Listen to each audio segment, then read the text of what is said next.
For a while now, we've been seeing the trend of uncertainty going up, really since the early 2000s. But we are experiencing a very different moment in time.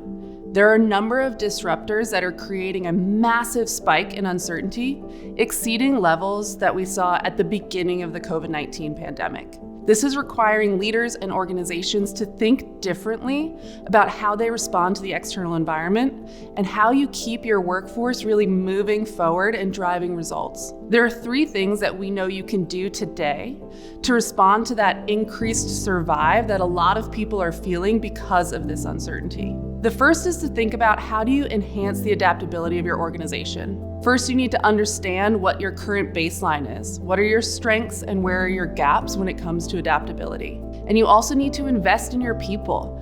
Help them build that skill set, the key skills, knowledge that's going to allow them as individuals to better respond to this environment. The second component is to think about how do you drive fast and flexible decision-making. 2 elements of this are to first start with what are the core principles that are going to ground you.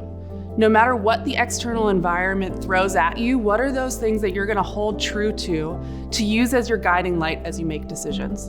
And the second component is to think about scenario planning. Think ahead to the forks in the road that you may see. If you're impacted by tariffs, for example, what happens if they stick or if they don't? What does that mean for your business? Think ahead so you can be a little bit more proactive and not just reactive. The last component is really thinking about how you can accelerate action to drive results. When people are in a state of survive, they want to feel a sense of agency and purpose. Set some goals and targets and priorities that people can take action against so they feel like they're driving something meaningful.